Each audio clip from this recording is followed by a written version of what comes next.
Hi guys, my name is Radek Ratusznik and I am game director of Ghostrunner. Today I would like to show you some new features from our game. As you can see right now, we are at the final moments of the first tutorial level, which we presented many times before. We are now standing in front of a prison tower when the mysterious Whisper, who's been guiding us through the level, is imprisoned. So let's try to deal with the guards and let's find out who really is locked down over there.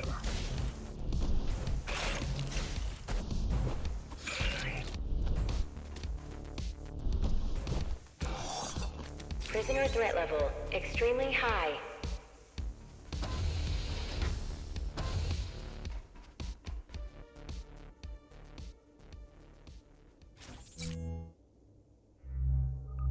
Prisoner released.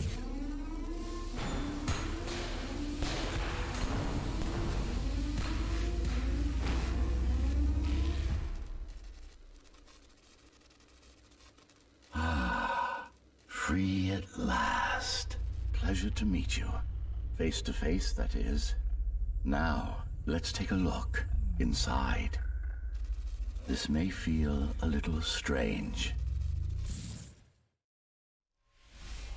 Welcome to Cybervoid. Time to fix you up. You can talk here, by the way. Who are you? You can call me Architect. Who am I?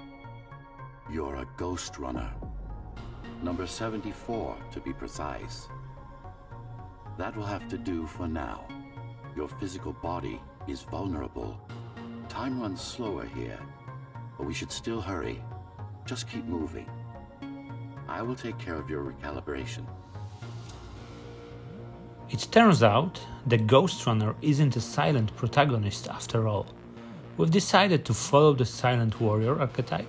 He's mindful of his surroundings, focused and cautious, only speaking when he really needs to. The Ghostrunner transitions to Cybervoid, which is a virtual reality network that spans the whole of Dharma Tower. I remember a fight. Others like me. A fall. You've been cast down from Dharma City to the base district. It's a miracle to survive a fall like that, even for someone like you. A ghost runner. Yes, you were bodyguards, peacekeepers, arbitrators, and anything else we needed you to be. You tried to stop the coup. There is his chance to take a breath and ask some questions.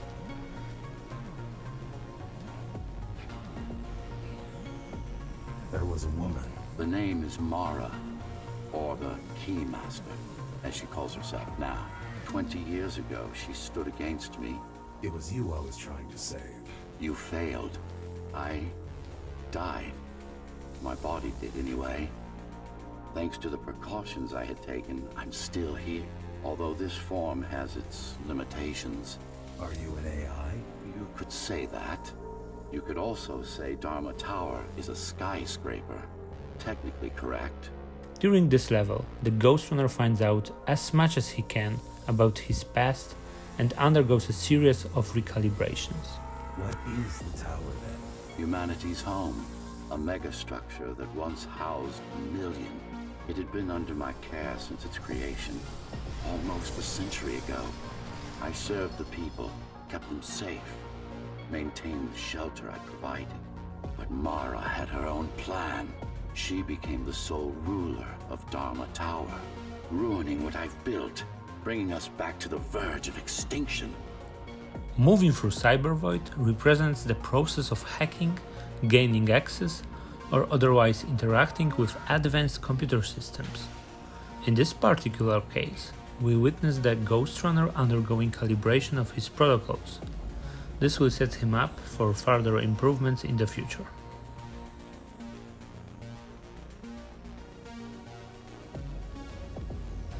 Why can't this place be normal? Oh, it's perfectly normal. It's you that has become incompatible. The incompetent repairs you were subjected to made you divergent. You no longer function like a Ghostrunner is supposed to. but we'll change that. Who repaired me? That would be the Climbers, a group of rebels that tried to oppose Mara. Where are they? Dead, I'm afraid. They'd been killed before I managed to contact you. But there's no time to worry about them now. We're almost done here. Press on. How did she manage to win? I was stabbed in the back. We both were, you and I. Who was she? Was? A dear friend. A trusted partner. Brilliant scientist. Who is she now is the question you should be asking. And you wouldn't like the answer. No one among the people of Dharma Tower would.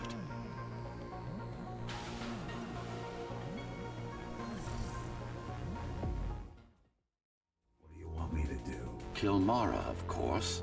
To be able to do that, you'll have to relearn a few things and tweak your performance. But first, jump. We need to get back, and it's much quicker this way.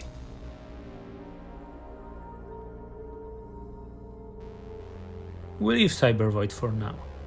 We gained an overall sense of purpose and context, but much of this world's nuance and the story's finer points elude us. Alright, so we are jumping to a later part of the game. So it is not the level that will happen right after exiting the Cybervoid. The Ghostrunner is still on his way through the base district towards the upper levels of the tower. Right now, we would like to show you a new type of the enemy, the Trigger.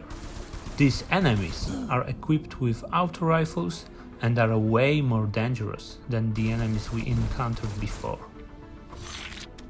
We need to be quick and precise while dealing with them. The best moment to attack them is while they are reloading their rifles. You can also use slopes to get to them much quicker. Hello? Jack, can you hear me? Why Jack? Right. You wouldn't know. It's a code name we used for you during the repairs. Diego said you were all jacked up when he found you, and it stuck. Do you mind if I call you that? No. Okay, so who is Zoe? Zoe is a survivor from the Climbers rebel cell, and she established communication with the Ghostrunner, and she started providing him with an alternate context for the places and events of Dharma Tower.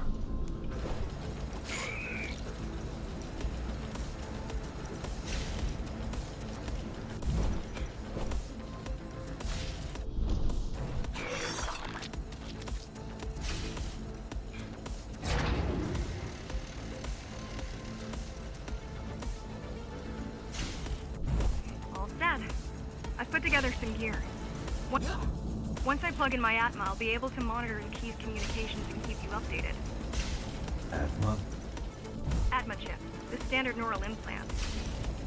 You must have heard of them. As you can see, Basically the simplified base versions of district your own is a voice. heavily industrialized part of the tower. You can notice it while traversing all the arenas full of hazardous I'm gonna connect surfaces to your visual and feed so I moving can guide you machinery. better. Can you grant me access? Done. And I'm in. Seeing the world from your perspective will make things much easier. Your surroundings can be as deadly as your enemies, so paying attention to where you are going is a must. Some arenas in our game are totally linear, but some of them are way more open, and it's up to you to decide which way you choose. You have to find out the one that suits your playstyle the most.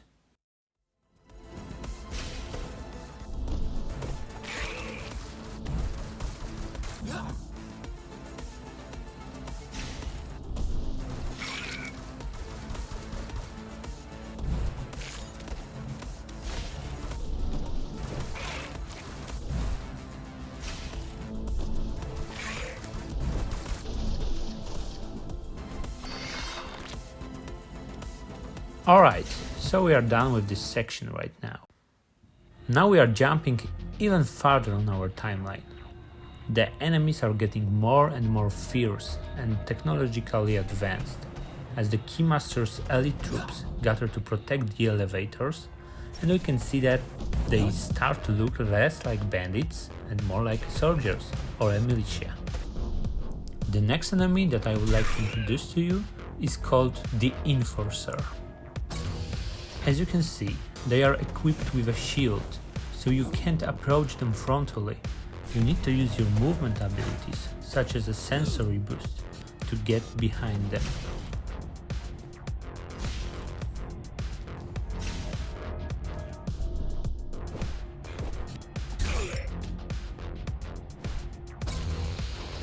Using environments such as walls, grappling points, and combining it with your movement abilities is the way to outsmart them.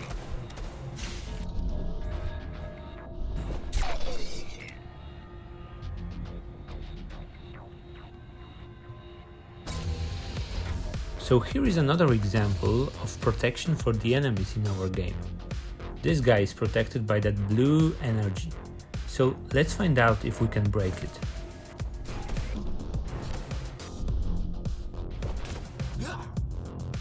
This type of protection is called the beacon shield. So to kill the protected enemy, first we have to destroy a beacon. Just like that.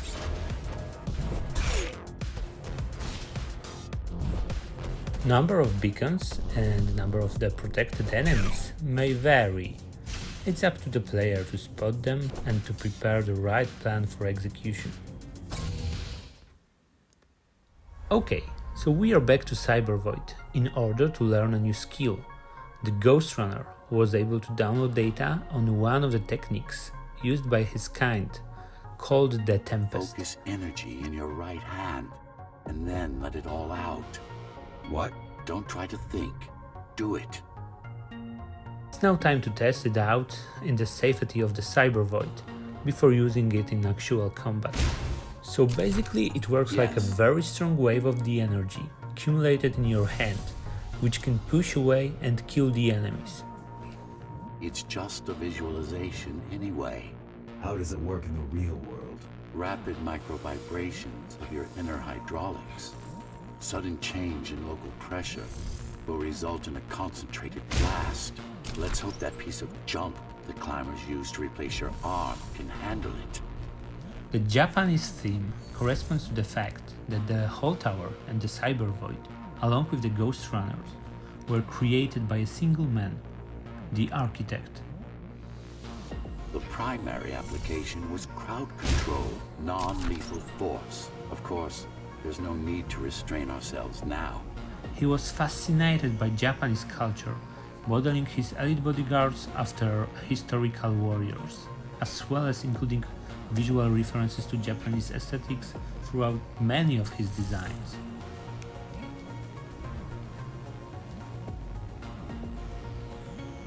One more thing. You can use Tempest to deflect projectiles. Give it a try. Like that. Yes, you can also use Tempest to reflect enemy projectiles. But you have to time it right because the effective range is limited. Just a bit more practice and we're done. Actually, it is possible to deflect the bullets with your sword, and it's one of the upgrades which you can get while your character is progressing. But our character progression system is a topic for another video. Okay, we are back on the same level where we introduced to you the Enforcer enemy, and it is time to meet the next one, called Slugger. They are the melee type of enemy who can be very deadly if we are not fast enough. So Slugger can jump on you using that area of effect attack, or if you come too close to him, he can just attack you with his huge fist. So the way to deal with them is to dodge the attack by dashing back or sideways. You can also use your sensory boost to dodge them in air. There's no access to the terminal room from this side of the station, but I guess that's not a problem. As you can see in the bottom left corner, our special ability is almost ready to use. You can refill the energy bar by killing the enemies, but a small amount of energy is also refilling over time. Okay, so now we have a more complex arena in front of us. We've got 2 enforcers, beacon shield and 1 enemy with a pistol. So let's fill our Tempest ability and try to use it. So we can forget about the beacon because Tempest is so powerful that it can destroy all types of protection. It's also a kind of tactical approach to our fast-paced gameplay, where you have to figure out when and on which type of enemy using your special ability will be the most effective. Okay, so let's jump even farther on our timeline. Here we are in around the half of the game. We want to show you a totally new setting and a few new mechanics. The Ghostrunner reaches Dharma city, a metropolis situated above the base level that he's been traversing until now. So this is the city. Wow. You've never been here? No, I told you. The Keymaster only allows those loyal to her, and only a chosen few. Mara strictly controls the flow of resources between the city and the base. Food, water, people.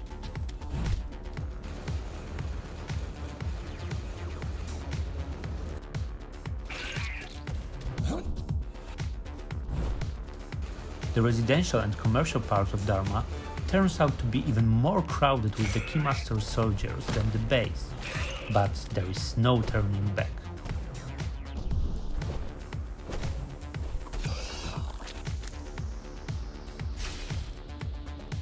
Here is the next type of enemy, drone. As you can see, it's rotated back to us, so we can try to use our gap jammer to jump right onto it. So as you can see, we can steer it a little bit, so it's also a very convenient way to travel from one Dharma city Our rooftop next to goal another. is a repository, a data archive created to store knowledge about the world before the burst. It holds some of the documentation on Project Ghostrunner, Just some. only on what was already in development back then. So where do we go? What's the next step? Point me to the repository. Okay, here you go. Just had to download the layout. Here we've got 2 drones. We are lucky that their spotlights are facing down, so let's try to use them as our transportation method. And this is another cool thing about drones. We can use their explosion to kill other enemies on the ground. Okay, so in front of us we've got Cyber Void Uplink.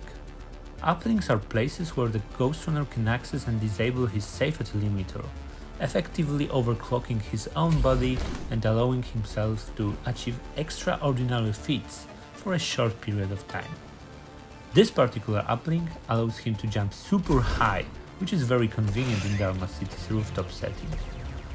There will be a few other type of Cyber Void uplinks which you will be able to use in Ghostrunner.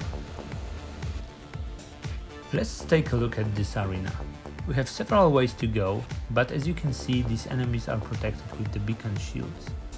So let's find the source of this protection. And here we can use a rail or a super jump uplink to get there.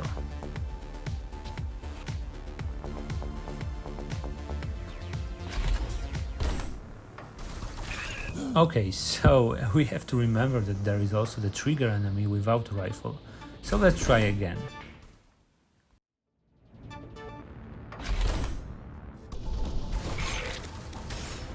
And Tempest is now ready to use, so let's use it. Alright, so these 2 remaining enemies are no longer protected with a beacon shield, so let's approach them from behind.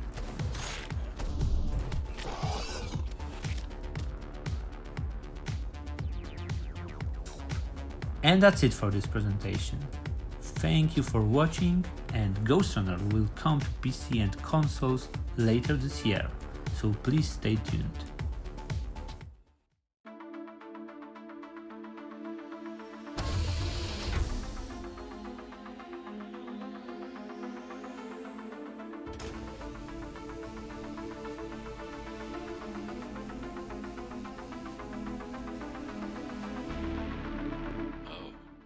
This is troublesome.